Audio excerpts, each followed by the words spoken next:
নমস্কাৰ, আপোনালোক সকলোকে প্ৰফুল্ল অসম ইউটিউব চেনেললৈ স্বাগতম জনাইছোঁ।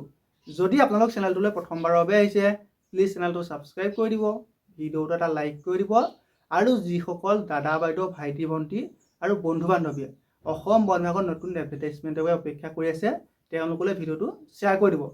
এতিয়া আপোনালোকৰ বহুতৰে বহুদিনীয়া অপেক্ষা, সেই অপেক্ষা হৈছে অসম বন বিভাগৰ নতুন এডভাৰটাইজমেণ্ট কেতিয়া মুকলি হ'ব।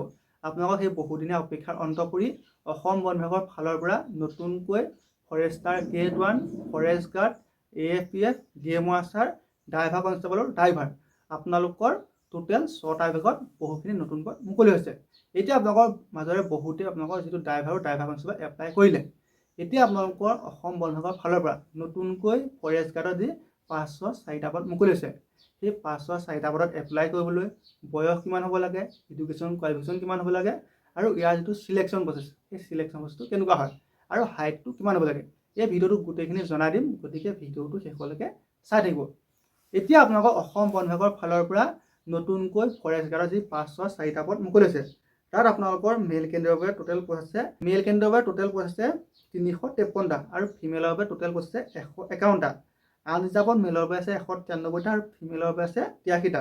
OBC MOBC মেলৰ বাবে আছে 76টা, আৰু ফিমেলৰ বাবে আছে 33টা। T-টাইপত মেলৰ বাবে আছে 2টা, আৰু ফিমেলৰ বাবে 1টা।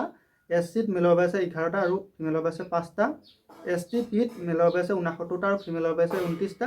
আৰু ST-Hত মেলৰ বাবে আছে 2টা, আৰু ফিমেলৰ বাবে কোনো ধৰণৰ পোষ্ট নাই। আপোনালোকৰ টোটেল 504টা পদ মুকলি হৈছে। তাৰপিছত এইখিনি পদত এপ্লাই কৰিবলৈ আপোনালোকৰ যিটো বয়স, সেই বয়সটো হ'ব লাগে 18ৰ পৰা 40 বছৰ। তাৰ পৰা আপোনালোকৰ যিসকল SC কেণ্ডিডেট আছে তেওঁলোকে 5 বছৰ, আৰু OBC MOBC কেণ্ডিডেটে 3 বছৰ এজ ইলেকশ্যন পাব। তাৰ পৰা আপোনালোকৰ এইখিনি পদত এপ্লাই কৰিবলৈ যিটো এডুকেশ্যন কোৱালিফিকেশ্যন, সেই এডুকেশ্যন কোৱালিফিকেশ্যন হ'ব লাগে হায়াৰ ছেকেণ্ডেৰী পাছ। মানে আপুনি যদি 12 পাছ কৰিছে তেন্তে এইখিনি পোষ্টত এপ্লাই কৰিব পাৰিব। এইখিনিতে কৈ যাওঁ, মোক বহুতে কমেণ্ট কৰি নাইবা মোক পাৰ্চনেলি মেছেজ কৰি সোধে যে তেওঁলোকৰ হায়াৰ ছেকেণ্ডেৰী কোনোবা এটা বিষয়ত গেপছ মাৰ্ক আছে, তেওঁলোকে এপ্লাই কৰিব পাৰিব নোৱাৰে। আপোনালোকৰ হায়াৰ ছেকেণ্ডেৰী যদি কোনোবা এটা বিষয়ত গেপছ মাৰ্ক আছে, বা দুটা বিষয়তো যদি গেপছ মাৰ্ক আছে, তথাপিও যদি আপোনাৰ হায়াৰ ছেকেণ্ডেৰী পাছ কৰিছে, আপুনি এপ্লাই কৰিব পাৰিব। মাত্ৰ আপুনি চিম্পুল হায়াৰ ছেকেণ্ডেৰী পাছ কৰিলে আপুনি এপ্লাই কৰিব পাৰিব। আৰ্টছ, ছায়েন্স, কমাৰ্চ যিকোনো এটা ষ্ট্ৰীমৰ পৰা মাত্ৰ আপুনি 12 পাছ কৰিলে ফৰেষ্ট গাৰ্ডত এপ্লাই কৰিব পাৰিব। তাৰ পৰা আপোনালোকৰ ফৰেষ্ট গাৰ্ডত এপ্লাই কৰিবলৈ যিটো হাইট, সেই হাইটটো কিমান হ'ব লাগে। এতিয়া যিসকলৰ হাইটটো কম তেওঁলোকৰ বাবে ভাল খবৰ, কাৰণ ফৰেষ্ট গাৰ্ডৰ হাইটটো কম হ'লেও এপ্লাই কৰিব পাৰে। এতিয়া যিসকল জেনেৰেল, OBC MOBC আৰু SC মেল কেণ্ডিডেট আছে, তেওঁলোকৰ হাইট হ'ব লাগে 163 চেণ্টিমিটাৰ, তাৰ ফিমেলৰ হ'ব লাগে 150 চেণ্টিমিটাৰ। তাৰপিছত ST যিসকল মেল কেণ্ডিডেট আছে তেওঁলোকৰ হাইট হ'ব লাগে 153 চেণ্টিমিটাৰ, আৰু ফিমেলৰ হাইট হ'ব লাগে 145 চেণ্টিমিটাৰ। এতিয়া বহুতে মোক ক'ব যে ফৰেষ্ট গাৰ্ডৰ যিটো হাইট, সেই হাইটটো আমাক পুলিচতকৈ বেছি লাগে। আপোনালোকক সেইসকলৰহে বেছি লাগে যিসকল জেনেৰেল, OBC MOBC আৰু SC মেল কেণ্ডিডেট আছে, তেওঁলোকৰহে আপোনাৰ অকণমান বেছি লাগে। তাৰ বাহিৰে আপোনালোকৰ যিসকল ফিমেল কেণ্ডিডেট আছে আৰু যিসকল ST মেল কেণ্ডিডেট আছে তেওঁলোকৰ হাইটটো কম লাগে। গতিকে যিসকলৰ হাইটটো কম আছে তেওঁলোকৰ বাবে এইটো এটা ভাল চান্স। এতিয়া যোৱাবাৰ বহুতো ল'ৰা নাইবা বহুতো ছোৱালী, আপোনালোকৰ বেছিভাগ ছোৱালী আপোনালোকৰ হাইটত ফেইল কৰে। আপোনালোকৰ যোৱাবাৰ যদি 100জনী ছোৱালী ফেইল কৰিছে, তাৰে আপোনালোকৰ মিনিমাম আপোনালোকৰ 80 পৰা 85জনী ছোৱালী আপোনালোকৰ হাইটত ফেইল কৰি আহিছে। গতিকে যিসকলে হাইটত ফেইল কৰিছে তেওঁলোকৰ বাবে এইটো এটা বহুত বেছি ভাল খবৰ। তাৰপিছত আপোনালোকৰ ফৰেষ্ট গাৰ্ডৰ যিটো চিলেকশ্যন প্ৰচেছ, সেই চিলেকশ্যন প্ৰচেছত টোটেল ষ্টেপ থাকে 4টা। আপোনালোকৰ যিটো ফাৰ্ষ্ট ষ্টেপ সেইটো হৈছে ফিজিকেল টেষ্ট, ছেকেণ্ড ষ্টেপটো হৈছে ৰিটেন টেষ্ট, থাৰ্ড ষ্টেপটো হৈছে ৱাকিং টেষ্ট, আৰু একেবাৰে যিটো লাষ্ট ষ্টেপ সেইটো হৈছে অৰেল বা ভাইভা টেষ্ট।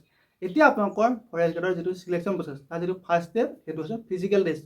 ফিজিকেল টেষ্টত দুটা ইভেণ্ট থাকে, ৰানিং আৰু লং জাম্প।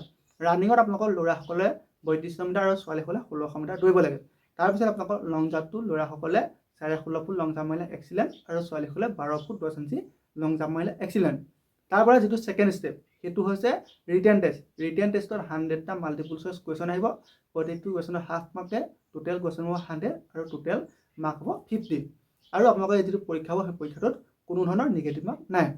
তাৰপিছত আপোনালোকৰ যিটো 3 নম্বৰ ষ্টেপ সেইটো হৈছে ৱাকিং টেষ্ট। ৱাকিং টেষ্টত কোনো ধৰণৰ মাৰ্ক নাথাকে, জাষ্ট আপুনি কোৱালিফাই কৰিলে হৈ যায়। ৱাকিং টেষ্টত আপোনালোকৰ ল'ৰাসকলে 26 কিলোমিটাৰ আৰু ছোৱালীসকলে 16 কিলোমিটাৰ 4 ঘণ্টাৰ ভিতৰত কমপ্লিট কৰিব লাগে। ল'ৰাসকলে 26 আৰু ছোৱালীসকলে 16 কিলোমিটাৰ 26 ঘণ্টাৰ ভিতৰত খোজকাঢ়িব লাগে। তাৰপিছত একেবাৰে যিটো লাষ্ট ষ্টেপ সেইটো হৈছে অৰেল বা ভাইভা টেষ্ট। অৰেল বা ভাইভা টেষ্টত থাকে 5 মাৰ্ক। এতিয়া আপোনালোকৰ ফৰেষ্ট গাৰ্ডৰ যিটো ফাইনেল মেৰিট লিষ্ট, সেই ফাইনেল মেৰিট লিষ্টত টোটেল মাৰ্ক থাকিব 100। আপোনালোকৰ ফিজিকেল টেষ্টত থাকিব 40, ৰানিঙত 20, লং জাম্পত 20, ৰিটেন টেষ্টত থাকিব 50, তাৰ পৰা আপোনালোকৰ অৰেল বা ভাইভা টেষ্টত থাকিব 5 আৰু NCC থাকিব 5 মাৰ্ক। এতিয়া যিসকলৰ NCC চাৰ্টিফিকেট আছে তেওঁলোকৰ এইটো এটা প্লাছ পইণ্ট, কাৰণ যিসকলৰ NCC চাৰ্টিফিকেট থাকে তেওঁলোকে 5 মাৰ্ক, বি থাকিলে 3 মাৰ্ক আৰু A চাৰ্টিফিকেটে 2 মাৰ্ক লাভ কৰিব। গতিকে যিসকলে অসম বন বিভাগৰ নতুন এডভাৰটাইজমেণ্টৰ বাবে অপেক্ষা কৰি আছিল তেওঁলোকৰ বাবে বহুত এটা ভাল খবৰ। যিসকলৰ হাইটটো কম আছে আৰু যিসকলৰ বয়সটো বেছি হৈছে তেওঁলোকৰ বাবে বহুত এটা ভাল খবৰ। আপোনালোকৰ বয়স বেছি হ'লেও আৰু হাইট কম হ'লেও ফৰেষ্ট গাৰ্ডত যাব পাৰিব। আৰু আপোনালোকৰ ফৰেষ্ট গাৰ্ডৰ বিষয়ে যদি কিবা জানিব লগা থাকে তেন্তে মোৰ যিটো ইনষ্টাগ্ৰাম ID প্ৰফুল্ল অসম, তাত গৈ কমেণ্ট কৰিব, মই আপোনালোকক জনাই দিম। গতিকে আপোনালোকৰ যিসকলে ফৰেষ্ট গাৰ্ডৰ নতুন এডভাৰটাইজমেণ্টৰ বাবে অপেক্ষা কৰিছিল তেওঁলোকে অহা 22 জানুৱাৰীৰ পৰা 22 ফেব্ৰুৱাৰীলৈকে এইখিনি পোষ্টত এপ্লাই কৰিব পাৰিব। ধন্যবাদ।